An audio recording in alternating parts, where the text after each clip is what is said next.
Muy buenos días, tengan todos. Los saludos. Soy la nutrióloga Rebeca Camacho Trujillo, académico de la UNAM desde hace 32 años y responsable de deportistas de equipo representativo de la nutrición, obviamente, equipos representativos de la UNAM.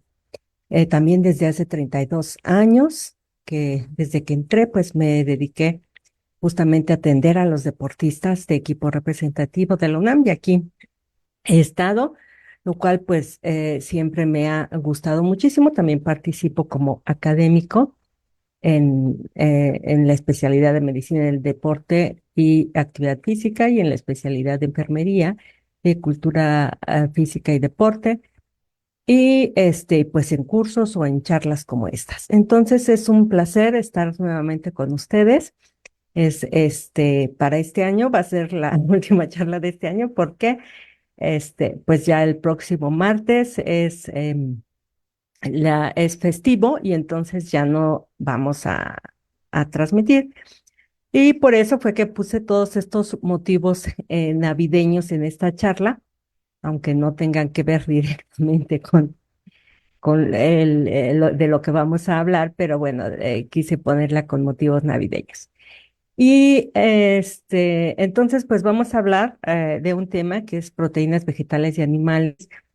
¿Cuál es mejor? Que siempre es algo que se ha puesto también de moda por lo de que es que lo que es ser vegano o vegetariano se tiene mucho auge.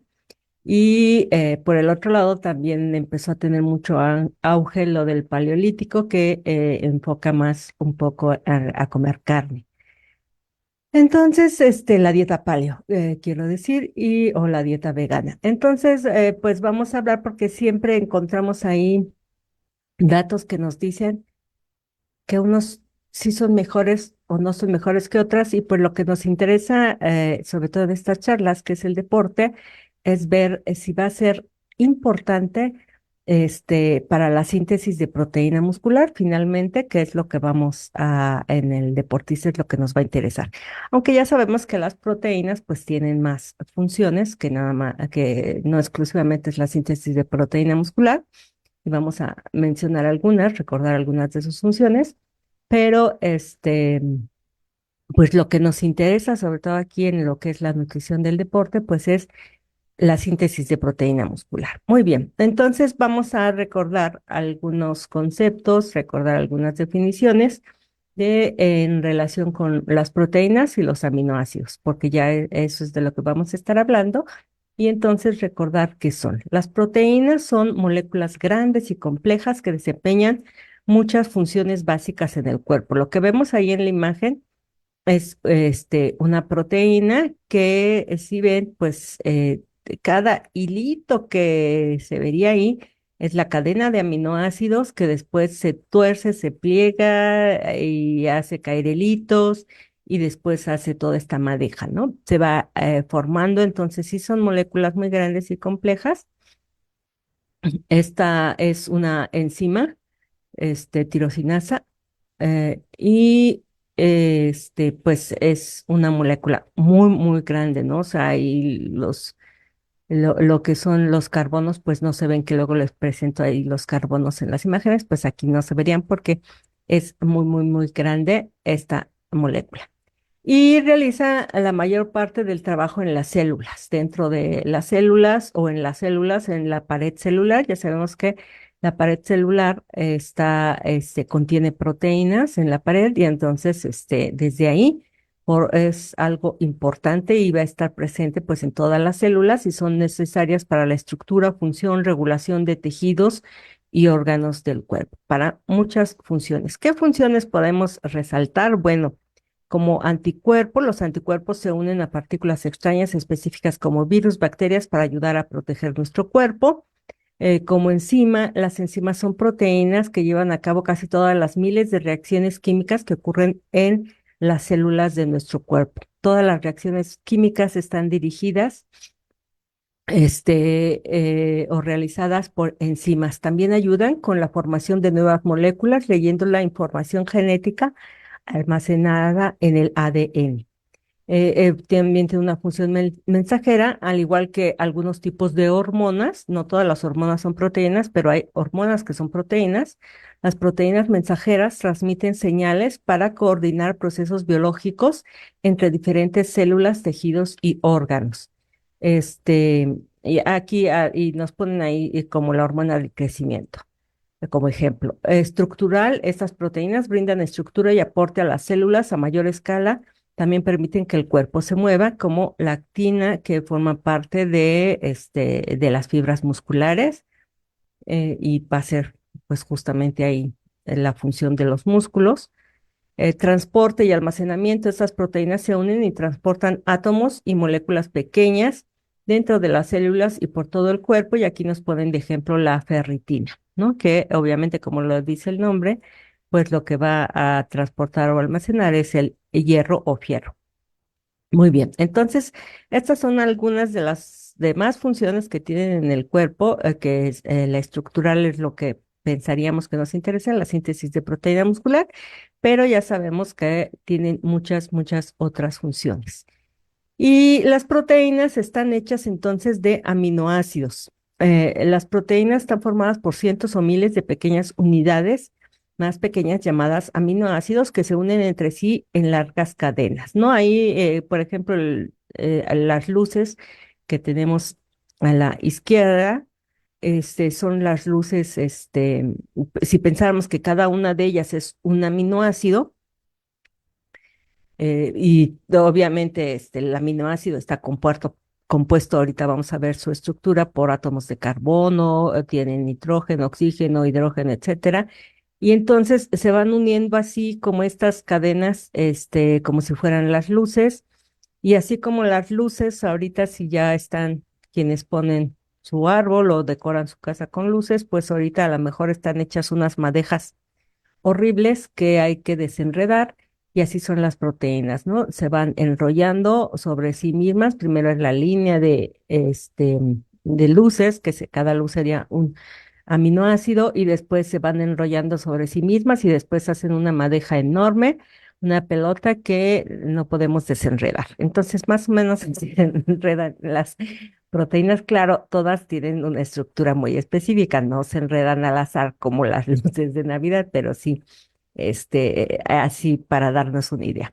Hay 20 aminoácidos diferentes que se pueden combinar para formar una proteína. Hay más aminoácidos, aunque muchos aminoácidos, no muchos, que diga algunos, no forman proteínas, pero en general, aquí en la página de Medline, nos pone que son 20 los que forman los formadores de proteínas. En otros van a encontrar 21 o un poquito más, de aminoácidos, de los formadores de proteínas. Entonces, estos aminoácidos, la secuencia de aminoácidos, o sea, así como aquí las luces verde, amarilla y estrellita o foquito, etcétera, va cambiando, va siendo diferente cada luz, o a veces las tenemos en cascadas, ¿no? Las luces vienen como en cascadas, para ponerlas en las ventanas o adornar ahí las paredes. Así se van formando en diferentes estructuras, y la secuencia de los aminoácidos determina la estructura tridimensional única de cada proteína y su función específica, ¿no? Lo que les decía, no es de que se hagan pelota nada más como las luces, sino que están perfectamente organizadas, y dice, si fueran estos colores, cada una qué color sigue, y si sigue bombilla o sigue estrellita o sigue qué. O sea, pensando que cada uno de esos fueran aminoácidos, nos va a decir, exactamente el orden en el que deben de ser. Y entonces, bueno, nada más recordar rápidamente que es un aminoácido, que son moléculas que están caracterizadas. El nombre de aminoácidos viene por el grupo amino, que es el que tiene el nitrógeno. Entonces, por eso siempre que hablamos de proteínas, hablamos de nitrógeno, porque los otros macronutrientes, como son las grasas y los hidratos de carbono, no tienen nitrógeno, solo las proteínas van a tener nitrógeno. Entonces está el nitrógeno unido aquí a un grupo carboxílico, que es lo que le da ácido carboxílico, lo que le da el nombre de aminoácido, y después la R representa toda una cadena ahí que se le une y que es lo que va a hacer que sean diferentes unos de otros. Todos tienen estos dos, el grupo amino y el grupo ácido carboxílico, y la cadena que los hace únicos a cada uno y nos da 20 o 21 para formar proteínas. Bien, entonces los aminoácidos sabemos que hay, y si no lo recordamos, que hay aminoácidos esenciales y aminoácidos no esenciales. ¿Esto qué quiere decir? Los aminoácidos no esenciales son los que nosotros podemos sintetizar, aunque los comamos, nosotros los vamos a estar sintetizando normalmente, que serían la alanina, la arginina, la aspargina, el ácido aspartico, cisteína, ácido glutámico, glutamina, glicina, prolina, serina y tirosina. Todos esos nosotros podemos sintetizarlos. Y entonces, aunque los consumamos con la dieta, si los necesitamos, nosotros los sintetizamos. Y están los aminoácidos esenciales que nosotros no podemos sintetizar y que entonces es fundamental que comamos con los alimentos. Y eso va a ser muy importante ahorita que hablemos de las proteínas, la diferencia entre proteínas animales y vegetales. Y estos son la histidina, la isoleucina, la lisina, la metionina, fenilalanina, treonina, triptófano y valina. Y por supuesto la leucina, que sabemos, porque lo hemos mencionado muchas veces en estas charlas, que la leucina se ha visto que es la diferencia, la cantidad de leucina que nos está aportando un alimento va a ser la diferencia para la síntesis de proteína muscular. Entonces, todos esos son aminoácidos esenciales que nosotros tenemos que consumir con la dieta, y que ya sabemos que la isoleucina, leucina y lisina son los que se llaman aminoácidos de cadena ramificada, y que también ya tenemos una charla de ellos, porque pues se ponen mucho, adicionan a suplementos o se ponen en suplementos específicos de estos. Bien, y entonces tenemos ahí cómo viene así, primero la cadenita de aminoácidos, se va plegando, se va plegando, se va plegando, se hace estas otras estructuras y después ya hace una estructura tridimensional, que a veces estas se unen otras y entonces hacen una estructura cuaternaria. Esas se les llama terciaria, cuaternaria, secundaria y primaria, a las estructuras que van formando. Y cuando algo ocurre que va destruyendo, las va separando estas estructuras, se llama que hay una descomposición de esta proteína, o como muchas veces le llaman desnaturalización de la proteína. ¿Qué quiere decir la desnaturalización? Pues que esa proteína, al separarla, al romper los enlaces que la unían dándole esa forma única, ya no va a funcionar, o sea, si era una enzima, pues ya no va a funcionar como enzima. Pero hay que recordar que el objetivo, ya vimos las funciones de las proteínas en el cuerpo humano, pero el objetivo de las proteínas alimentarias, que es de lo que vamos a estar hablando hoy, el objetivo de la digestión, bueno, de las proteínas alimentarias es darnos aminoácidos. Por eso el objetivo de nuestra digestión es desnaturalizar esas proteínas hasta que queden solo aminoácidos, ¿no? Muchas veces esto lo enfatizo porque la gente tiene la creencia, cuando oye que se desnaturó la proteína de la carne o de las leguminosas, dicen, pues ya no sirve. Sí, no, no, no va a servir para la planta, no va a servir para el animal, obviamente. Bueno, además que ya están cosechadas o cortados en la carne. Pero esa proteína, lo que necesitamos es desnaturalizarla, o sea, ir rompiendo todas esas estructuras hasta que llegue a aminoácidos para que sea aprovechada por el cuerpo humano. Cuando esas proteínas, esas moléculas tan grandes y complejas, no logramos desnaturalizarlas, no pueden ser aprovechadas como el cuerpo humano, que es lo que les contaba mucho del colágeno, por ejemplo, que nos venden colágeno entero, ¿no? Y el colágeno es una proteína que nosotros no podemos desnaturalizar fácilmente, no podemos fraccionarla, no podemos llegar a los aminoácidos, y entonces muchas veces el colágeno que consumimos cuando está entero se elimina tal cual en las heces fecales. Por eso, cuando venden suplementos, lo venden hidrolizado o péptidos de colágeno, porque eso es lo que realmente vamos a usar. Si está el colágeno así entero, la proteína, no logramos nosotros absorberla, pero bueno, las demás proteínas de los alimentos sí logramos absorberlos. Entonces tenemos la proteína de los alimentos. Ahí tenemos el ejemplo de los frijoles, de las lentejas, el huevo. Se coló ahí una que yo digo que es una manzana para darle sabor y carnes, ¿no?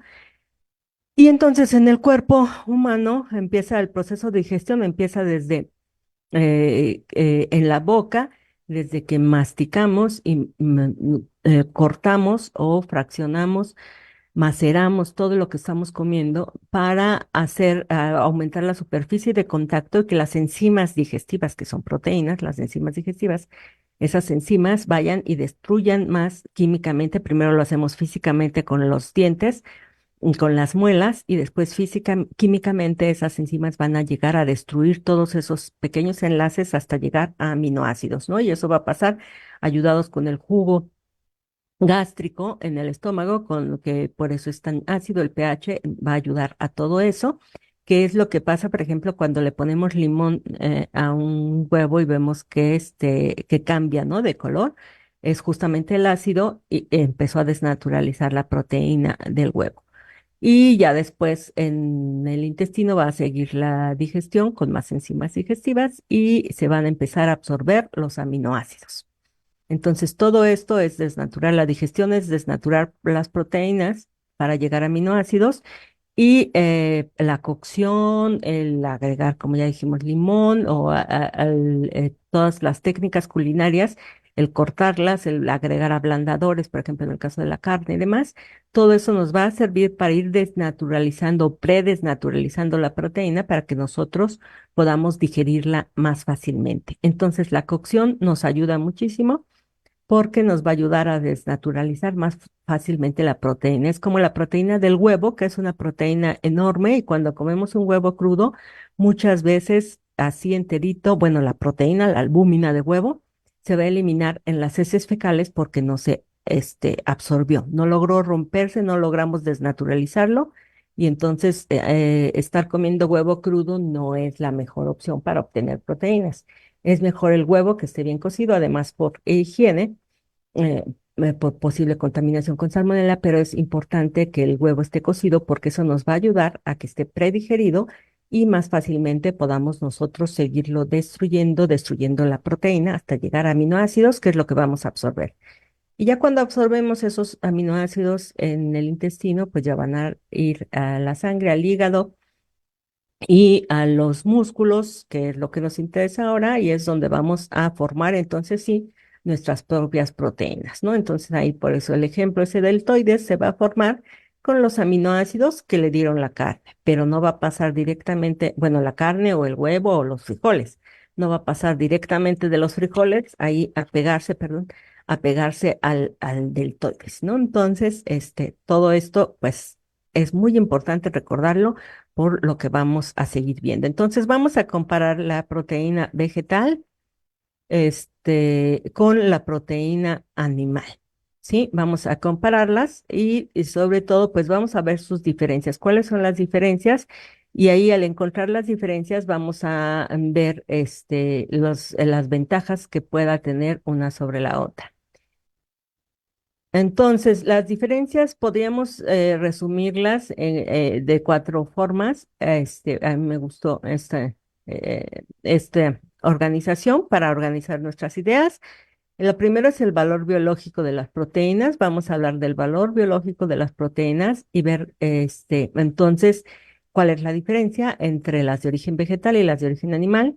Hablar de la cantidad por porción comestible de las proteínas, y cuál nos aporta cuál cantidad por porción. La digestibilidad y absorción, que es muy importante. ¿Qué tanto se digiere? Como les decía ahorita, por ejemplo, la albúmina de huevos, si está entera, es de muy difícil digestión. Entonces, ¿cuál es la digestibilidad y absorción?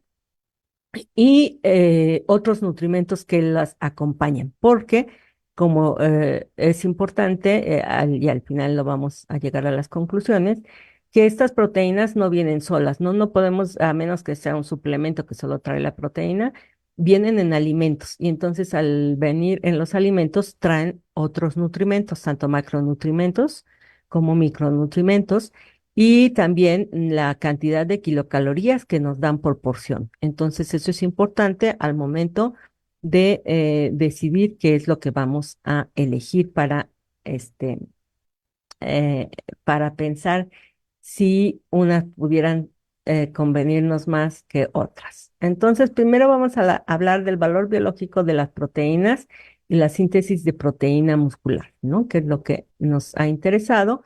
Y primero, pues hablaríamos qué es esto del valor biológico, pues es más o menos la cantidad de aminoácidos esenciales, lo basamos en la cantidad de aminoácidos esenciales.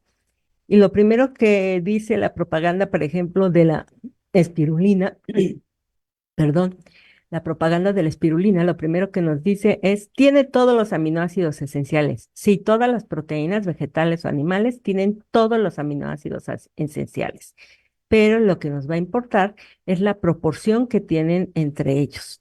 Y ¿qué nos interesa?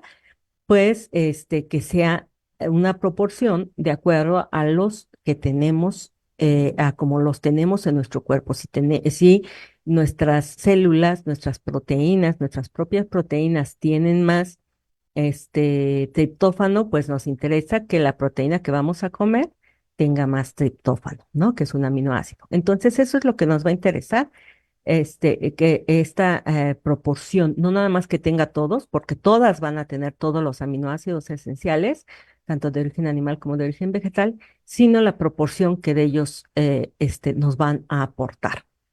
Y si pensamos, bueno, desde ahorita, pues obviamente que las proteínas de alimentos de origen animal se parecen más a nuestras propias proteínas, porque pues nosotros somos animales, a veces unos más bestias que otros, pero entonces las proteínas de origen animal pues van a tener más parecido de los alimentos de origen animal a nuestras propias proteínas y por eso va a ser que las proteínas de animal poseen todos los aminoácidos esenciales, como ya dijimos, pero en las proporciones que nuestro cuerpo lo necesita. Y por lo tanto se llama que la proteína de origen animal tiene un alto valor biológico. Y en general todas las proteínas de origen vegetal no igualan el valor biológico, o sea, esta proporción que tienen las proteínas de origen animal. Entonces, las proteínas de origen animal, este round se lo ganan a las proteínas de origen vegetal porque tienen un alto valor biológico. Recordemos que siempre se habla, bueno, sí, pero si combinamos cereales y leguminosas ya se mejoran, sí, se mejora el valor biológico de esa proteína, ya que los cereales son deficientes en lisina y en triptófano, y las leguminosas son deficientes en metionina y cistina, y entonces cuando las combinamos, pues en los cereales le aportan la metionina y cistina que le falta a la leguminosa, y la leguminosa le aporta la lisina y el triptófano que le falta a los cereales, y entonces por eso es que al combinarlos mejora el valor biológico de esa proteína, ¿no? De la proteína de origen vegetal. Sin embargo, así solitos, al comparar aquí la cantidad, la ingestión, eso es un estudio, ahí abajo les pongo la referencia, es del 2017 y pues se compara la proteína de suero de leche con proteína de soya, ¿no? Que ya sabemos tiene ahí sus deficiencias.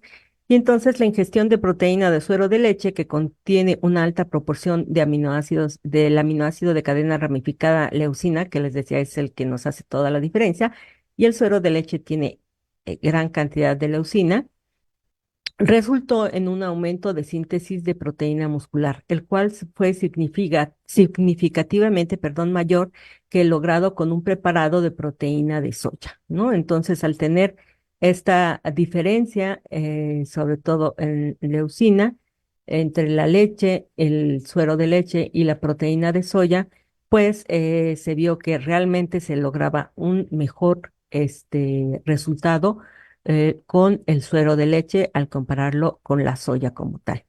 Otro estudio que se menciona ahí en el artículo con levantadores de pesa masculinos novatos y el consumo de leche descremada, ahora sí, el alimento como tal, no el suplemento, después del ejercicio durante 12 semanas, resultó en mayores ganancias en masa magra y una mayor reducción en la masa grasa, o sea, ganaron músculo y perdieron grasa en comparación con el consumo de proteína de soya, ¿no? O de soya. porque aquí lo que compraron fueron los alimentos. Entonces, en los dos ganó lo que decíamos que este round lo gana las proteínas de alimentos de origen animal que encontramos. Y entonces, ya les decía, sí, esto se puede ayudarnos, pero si los vemos en cuanto a leucina, siguen ganando los alimentos de proteína muscular, aunque estas combinaciones nos ayuden a mejorar el valor biológico de la proteína. Y ahorita vamos a ver otras causas por las que le sigue ganando. Nada más aquí recordar que en la quinoa, el balance de los aminoácidos esenciales de la proteína de la quinoa es superior al del trigo, la cebada y la soya, comparándose favorablemente con la proteína de la leche. Entonces, ahí siempre que hablamos de proteínas de origen vegetal, les digo, pues sí, la más completa de todas es la de la quinoa, es así, se puede comparar con el perfil de la proteína de la leche. Bien la cantidad de proteína por porción, que es el segundo punto que habíamos mencionado, cuánto nos aporta de proteína por porción comestible, ¿no? La cantidad de proteína por porción comestible es mayor en los alimentos de origen animal. Y esto lo vemos fácilmente en estos dos cuadros, donde tenemos el huevo, una pieza, nos da 7 gramos de proteína, pollo, un muslo, nos da 14 gramos de proteína, un bistec de res o de pescado nos da 21 gramos de proteína. Leche, un vaso, 9 gramos de proteína y queso Oaxaca, 50 gramos, 14 gramos de proteína, ¿no? Entonces, el que menos nos da es un huevo, pero ya, si la persona, bueno, prepara, que muchas veces acostumbramos cuando preparamos un platillo con huevo, pues poner 2 huevos por porción para persona, pues ya serían 14 gramos, ¿no? Y los frijoles, hay media taza, nos da de 7 a 8 gramos, dependiendo de los frijoles. Las lentejas, un plato de lentejas nos da 16 gramos. Cereales, una tortilla, 2 gramos. Ya vimos que, bueno, solo los frijoles y las leguminosas nos dan cantidad importante. Y ahí, aunque bueno, la quinoa ahorita se las voy a mencionar. Verduras, un plato va de 1 a 4 gramos unas, sobre todo, por ejemplo, las que son hojas, pues no nos aportan mucha proteína. Los 4 gramos nos los dan más los hongos, que entran en el grupo de las verduras, y eso sí nos van a aportar más proteína.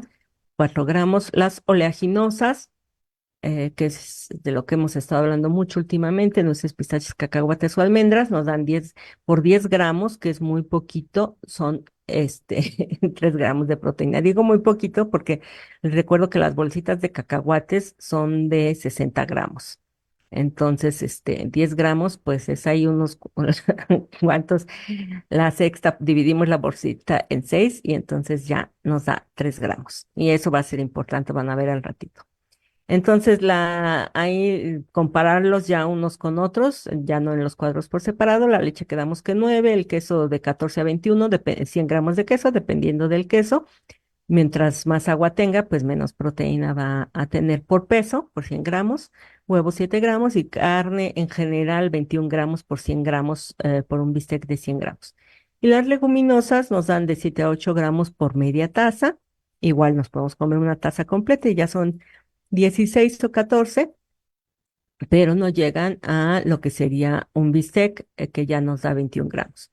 Las oleaginosas, les decía, bueno, nos dan 3 gramos por 10 gramos, está muy bien, nada más al hacer otras comparaciones, vamos a ver ahí el pequeño problema de las oleaginosas.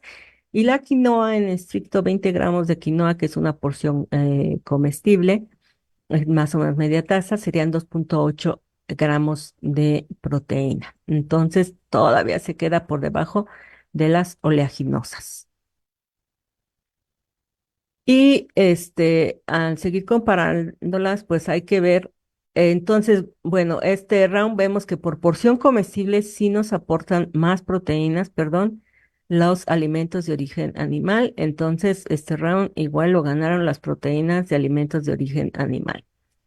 Y otros nutrimentos que contienen y la cantidad de kilocalorías que nos aportan. Y esto es muy interesante. Esto, la comparación de los artículos que revisé, uno lo mencionaba, y entonces yo dije, ay, ¿a poco? Y empecé a hacer los cálculos. Esta tablita ya la hice con cálculos, de acuerdo al Sistema Mexicano de Alimentos Equivalentes y a lo que nos dice que nos aportan. Y entonces ya ahí puse primero los alimentos de origen animal, donde leche, ya quedamos que una taza nos da 9 gramos de proteína, pero también nos da 8 gramos de grasa, lo cual no es mucho, pero ya nos hace pensar que nos está aportando más. Y entonces ahí ya si sumamos las kilocalorías, pues nos van a dar 150 gramos de kilocalorías.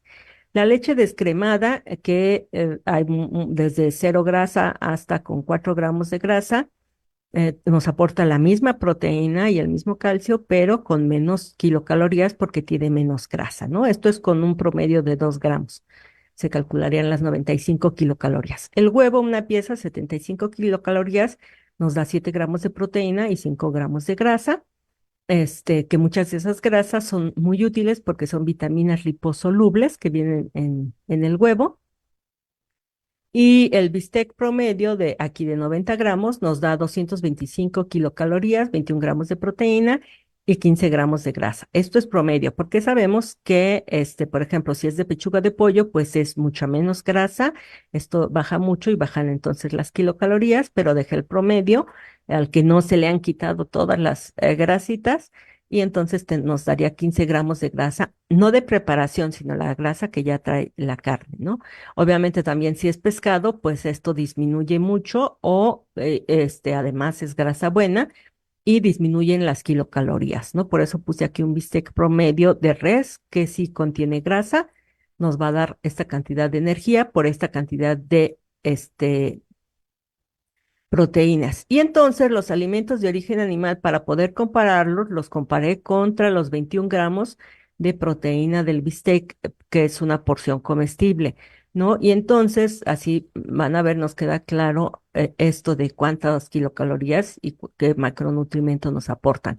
Las leguminosas, un plato y medio de leguminosas, frijoles, garbanzos, habas o lentejas, nos aporta 24 gramos de proteínas. Decimos muy bien, tú muy bien, leguminosa, pero ya aumentaron las kilocalorías, 360 kilocalorías, porque nos va a aportar 90 gramos de carbohidratos o hidratos de carbono, que son hidratos de carbono saludables, fibras y otras cosas, pero pues ya aumentó las kilocalorías por la misma o casi la misma cantidad de proteínas, ¿no? Porque les digo que esto puede ser todavía menor si usamos carne con menos grasa.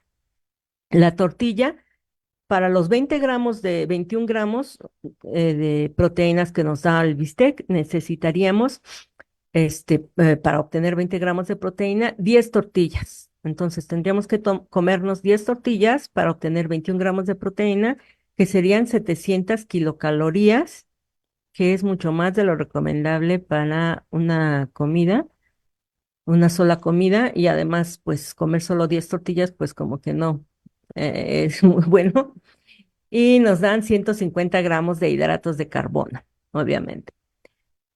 Arroz necesitaríamos para los 21 gramos, o sea, para 20 gramos de proteína a partir solo de arroz, tendría que ser 5 platos de arroz que nos darían igual 700 kilocalorías con aquí 30 gramos aquí está mal, perdón, son debe ser la mitad de estos de no, no, lo mismo, 150 gramos. Debe ser, perdón, 150 gramos de hidratos de carbono, está mal ahí escrito.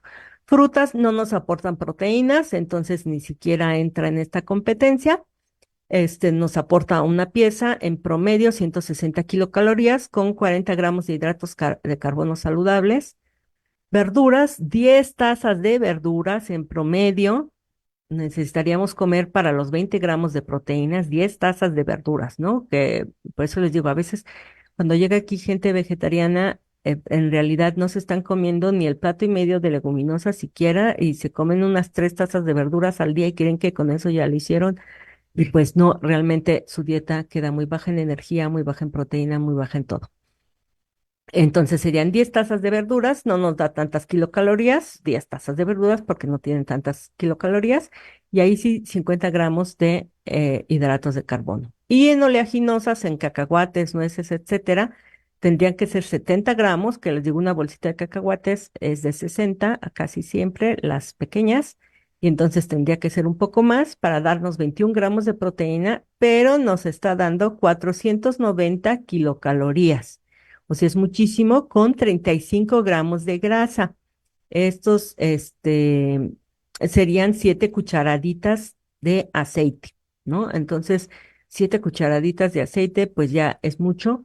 Es grasas buenas y está lleno de omega 3 y todo, pero aquí lo que estamos comparando es en función de las proteínas, ¿no? En función de igualar las proteínas con la proteína que nos aportaría la carne, pues se eleva muchísimo la energía y se elevan muchísimo las grasas en este caso. En los otros casos lo que se elevan son los hidratos de carbono, les digo que aquí 150, y pues es un problema. Ahora, ¿por qué dejé las frutas si no nos aportan proteínas? Porque aquí es la segunda parte, no nada más los macronutrimentos, que serían proteínas, grasas e hidratos de carbono, sino también los micronutrimentos, que son las vitaminas y los minerales. Y ahí entonces, si queremos hablar de antioxidantes, y si queremos hablar de vitamina C, las frutas, aunque no nos aportan nada de proteína, nos aportan, son los únicos que nos aportan la vitamina C. Recuerden que tenemos una charla de vitamina C y ahí vimos que, pues, salvo los pimientos morrones en las verduras, todo lo demás, lo único que nos aporta vitamina C son las frutas.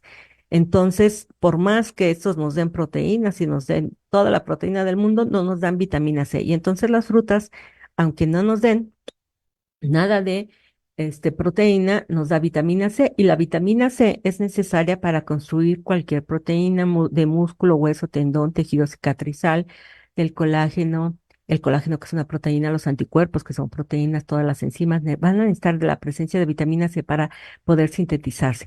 Entonces, por eso, aunque las frutas no nos aportan nada de proteínas, pues no podemos decir, como no nos aportan proteínas, las quitamos. Y es ahí cuando vemos que también la leche pues nos aporta calcio y lo que más calcio nos va a aportar, el huevo y las carnes básicamente nos van a aportar hierro, zinc y vitamina B12 y vitamina B6, que en general los otros alimentos no nos aportan. O sea, todos nos aportan de muchas cosas, pero estoy hablando de lo que más nos aportan.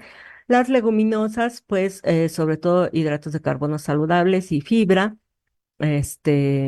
fitoestrógenos, por ejemplo, hablando de otras sustancias que nos dan. Los cereales, si son integrales, pues nos dan una excelente fibra, como la avena, que ya sabemos que hasta nos ayuda a bajar la concentración de colesterol, nos ayuda a bajar la concentración de glucosa en sangre. Entonces, los cereales integrales sí, nos aportan, aunque no nos aportan tanta proteína, su función es darnos, otras cosas. Bueno, el arroz igual entra en los cereales, la fruta ya vimos, las verduras también nos aportan antioxidantes. Recuerden que la OMS dice que al día tenemos que consumir 400 gramos de frutas y verduras para recibir todos los antioxidantes que necesitamos diariamente en nuestro cuerpo. Entonces, aunque no nos aporten tantas proteínas o muy pocas, pues van a ser, o nada como las frutas, van a ser imprescindibles en la dieta. Y las oleaginosas, pues nos aportan ácidos grasos omega 3, que casi es lo que principalmente nos lo aporta, salvo acá el pescado en alimentos de origen animal. Pues lo que más nos aporta serían las oleaginosas, los omega 3. Entonces, aquí ya la reflexión, podríamos decir round, bueno, si nos fijamos solo en las proteínas por kilocalorías, lo ganan en la cantidad de proteínas que nos dan y las kilocalorías que nos dan. Si, digamos, estamos preocupados por el exceso de kilocalorías de la dieta o por ver no comer un exceso de kilocalorías, pues lo ganan las proteínas otra vez de alimentos de origen animal. Pero es importante resaltar que no tienen todo los demás micronutrimentos, ¿no? Entonces, si pensamos en otros micronutrimentos, pues nadie lo gana porque no hay un solo alimento que contenga todo lo que nuestro cuerpo va a necesitar. Y eso es muy importante entenderlo. Digestibilidad y absorción. Otra vez regresando a las proteínas exclusivamente, las proteínas de alimentos alimentarias de alimentos de origen animal, ya quedamos que es de la proteína, pasan a aminoácidos y después pasan al cuerpo, a la sangre y ya a los músculos. Y entonces aquí la digestión nos va a interesar que si hay diferencias entre cómo se digieren unas y otras y cómo se absorben unas y otras, Ya les decía, el colágeno es una proteína de muy difícil digestión y entonces tenemos que desnaturalizarlo, tenerlo ya en péptidos o en hidrolizado, porque si no, nuestro cuerpo no logra desnaturalizarlo y absorberlo.